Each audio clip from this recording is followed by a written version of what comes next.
loves! Welcome to my vlog. I'm Caroline from Caroline's Craft Diamond Painting Art. So ngayon, ang pag-uusapan natin ngayon ay about sa saan ba tayo pwedeng bumili ng diamond painting kit. And bakit kaya may mga taong gustong bumili pero hindi naman lahat nagagawa o ang tinatawag na hoarding. Parang ganun din ako eh. Mamaya may unboxing tayo na binili ko din sa basta, pakita ko sa inyo. Ano po? Sige, simulan na natin. So, let's start!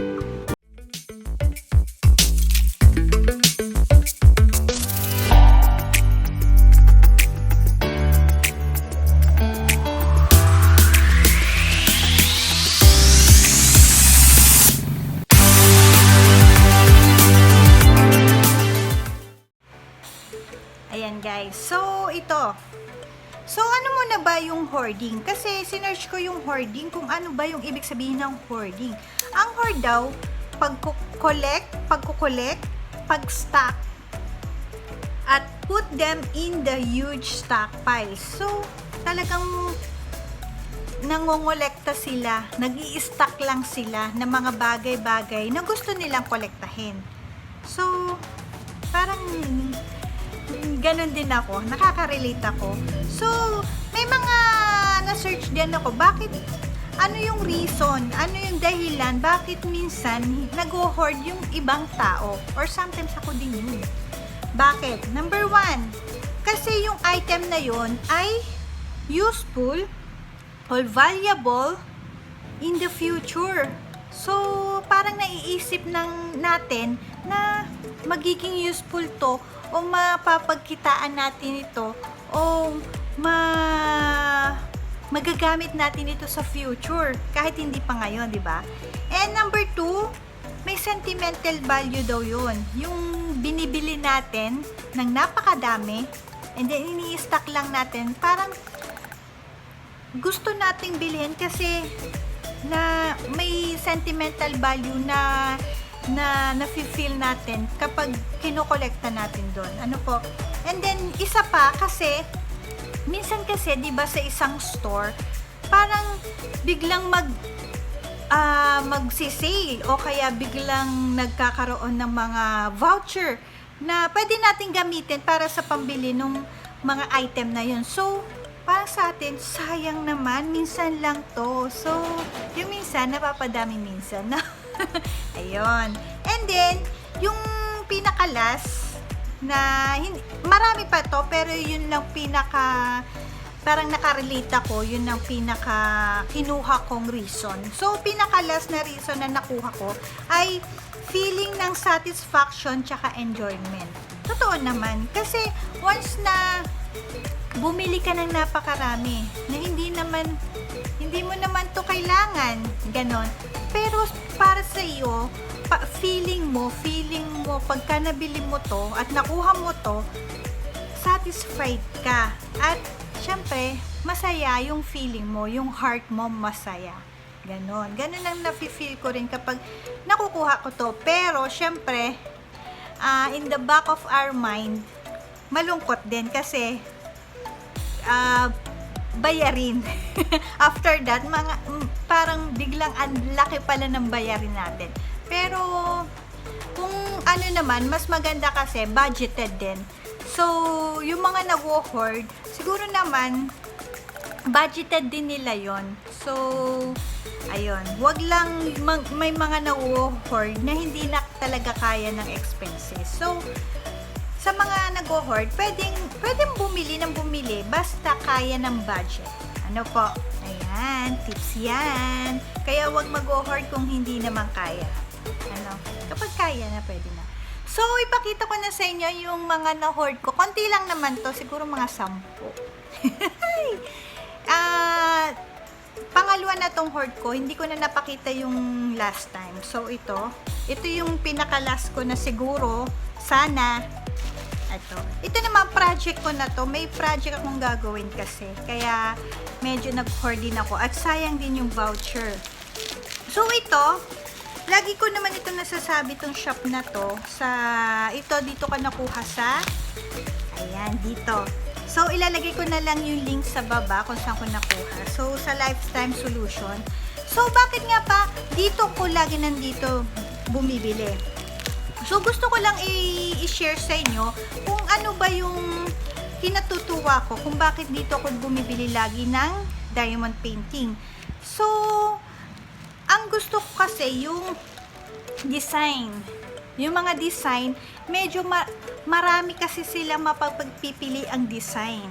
And ako kasi ang preferred ko talaga ay square. Yun kasi talaga ang gusto kong gawin. Ewan ko, sa iba kasi nahihirapan sa square, pero sa totoo lang kapag square ang ginagawa ko at natapos ko siya ng maganda, maayos, hindi naman perfectly na talagang 'di ba yung iba may hindi perfect yung pagkakalagay or yung beads niya medyo malaki or maliit, hindi sakto sa canvas. Pero sa akin kasi kung nagawa ko to ng ayos, kahit may part na hindi perfect pero maganda siya, napaka-satisfied sa feeling ko yun. At sa akin, napaka-enjoyable yun sa akin. Satisfaction nandoon. Ano po? And then, bakit pa? Kasi, yung canvas kasi, mismong canvas, ang ganda na. So, ito naman, subuko na po. Malinaw din yung outcome kasi. Malinaw. Kung ano yung parang, what you see is what you get. Yung parang ganun. Yun kasi yung hinahanap ko rin talaga sa mga canvas ng diamond painting. So, kung ano yung design na nakita mo, picture. Sana, yung parang sa atin, sana yun din yung makita natin kapag outcome. Kasi, sa totoo lang, di ba, kapag diamond painting, talagang siya ay pixelated. Pixel siya. Hindi na ayos ng editor na nag-e-edit ng canvas, magiging pixelated yung labas, yung outcome niya. So, sayang. Gusto ko kasi, kung ano yung nakita ko, sana ganun din yung kalabasan. So, ito na po. So, unbox natin. Unbox natin. Sana tama siya. Tama yung mga na-order ko. Kuha lang tayo ng gunting. Tsaka dito sa shop na to kasi, maganda. Maganda yung mabilis. Syempre, may shop din ako. Huwag nyo kakalimutan yung shop ko. Kapag gusto nyo po yung mga, marami po akong, doon sa shop ko, yan ang shop ko. Ilagay ko rin sa link. Mga DIY din siya. So, kung magugustuhan nyo yung mga design, and then, marami din po akong mga drill, mga single lang naman, single placer na drill, cute. Pretty cute ang tawag ko dun eh. So, punta lang kayo. Lalagay ko yung link sa baba. Ano po? Ayan. Ito na. Sana tama yung item. Walang return. Diba? Para hindi para tuloy-tuloy lang ang enjoy. Ano ba itong mga hinord ko? Mga binabili ko. So, bilangin ko muna kung bilangin ko muna ha. 1, 2, 3, 4, 5, 6, 7. Ayan, nandito na po ang lahat. Nandito na ang lahat. Siyam lang pala to. Siyam lang yung item. And then, ito ko sa inyo. Ayan na siya lahat. And then, may libre lang pala ito. Kung paganda. Ayan. So, pakita ko sa inyo, no? Ano ba itong mga nabili ko? So, dun muna tayo sa maliliit. Ayan. Ito, matagal ko na itong gustong makita. Ayan yun. Gustong-gusto ko na siyang bilihin. Kaya lang lagi siyang out of stock. Tinatawag tong Julina kasi ginawa to ni Julina. Pero ito, nasa Crazy Pretty DP. So, meron siyang kasamang rounded beads siya. May kasama siyang AB beads. Alam ko may kasamang AB beads to. I don't know what lang. Ito siya. So, number 1, 30 by 40 to.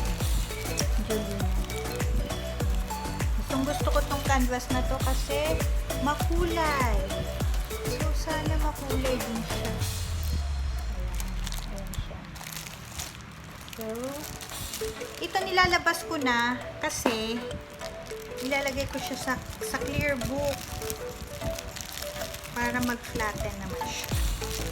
Ayan, pag-uusapan din natin yung pag-flatten ng canvas. Don't worry. Ito naman, ganyan na lang nilalagay ko. Then nilalagay ko sa isang lalagyan. Mas maganda naman to kasi meron siyang canvas number.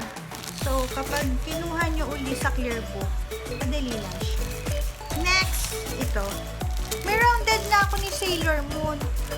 Actually, ito, pinropose ko to kay Ma'am Luisa na sana magawa to. I love Sailor Moon talaga. Ano na bang edad ko? Square naman siya. May nabili na ako nito, round. So, try ko tong dalawa. Round tsaka square. Gusto nyo ba? Ito square at round. Kung anong itsura. Kung anong maganda, diba? Ayan.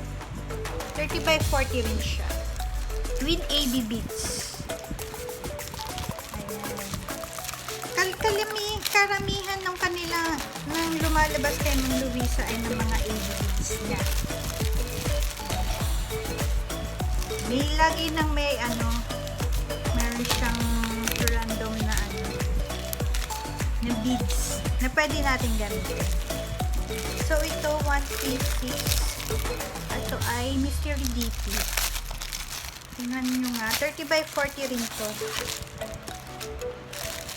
Square. Tingnan nyo nga kung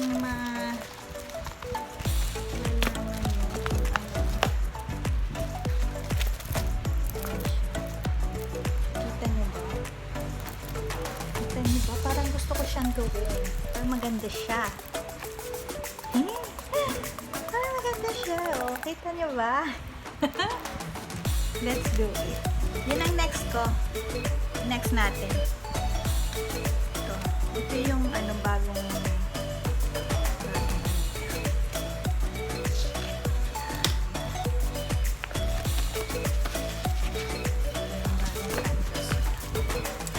let's do it para kasi maganda. Diba? Yung mga 30 by 40.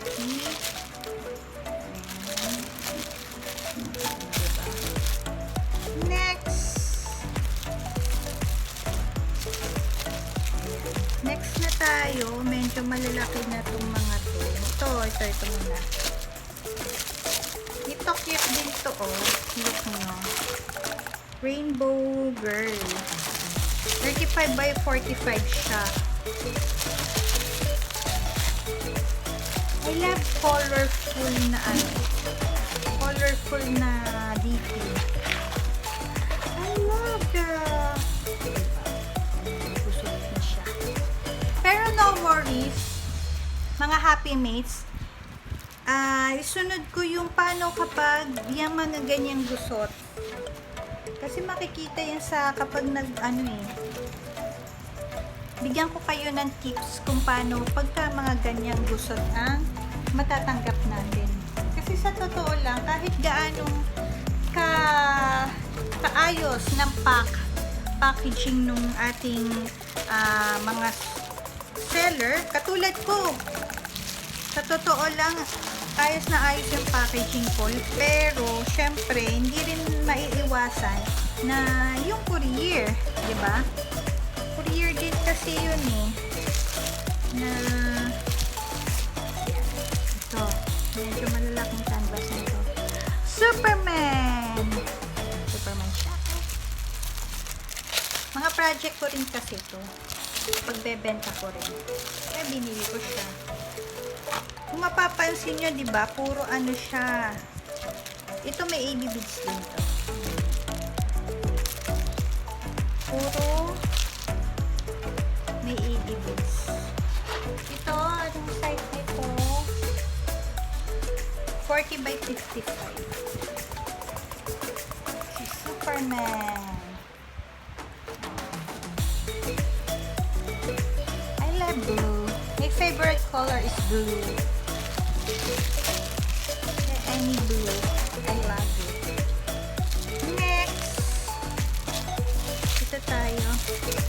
Ayan yung flower. Ito colorful flower din. Ginawa din to ni Julie na magdangay. So beautiful. Ano size nito? 40 by 50. Round to round. Look nyo kasi. Ang canvas napakalinaw, napakaliwanag. Diba? Napakaliwanag. Eh, paano pa naman kung yung outcome, eh, di napakaganda na talaga. Diba? So beautiful. Next, ito, kasama niya, parang ka-partner niya to. Partner. 40 by 50 rin siya. Wow.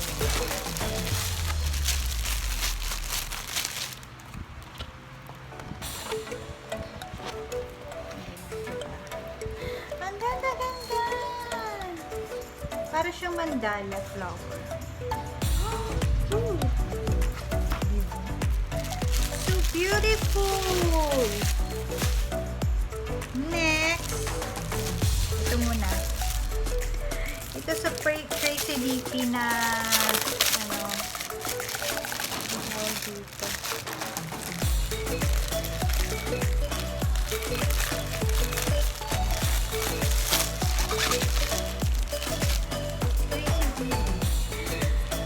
By 40. Makikita nyo ba kung anong mystery DP?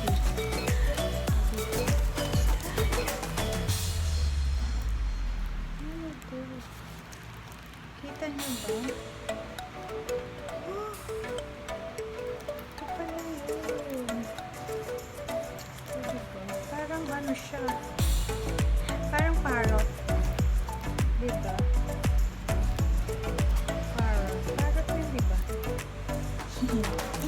Kita parrot.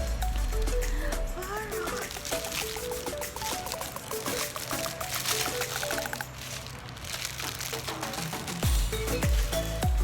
Next, last ay yung colorful na owl. Square din siya.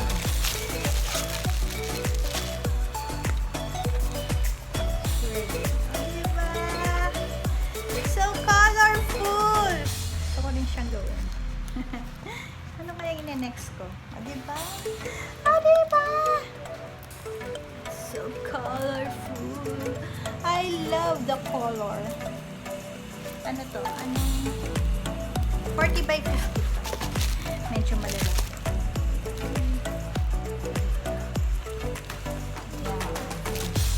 Ayan. And then done na tayo. Ganyan na yung lahat. So, may AB beads din siya. Anong uunahin natin? Ang dami. Yan yung mga na-hoard ko. So, kayo, ano yung mga na-hoard nyo? Ano yung mga bagay na gusto nyo laging binibili? Ayun. Basta, ang payo ko lang sa inyo, basta pwede naman tayo mag-hoard, bumili ng mga bagay-bagay medyo excess sa ating budget. Ganyan. Huwag nating siguro dahil sa satisfaction din na feel natin kapag nabibili natin ito. So, go lang. Pero syempre, ano din natin yung budget natin. Okay? So, bago tayo magtapos, syempre, mag-like and subscribe po kayo kung yung mga hindi pa po nakaka-subscribe. And syempre, click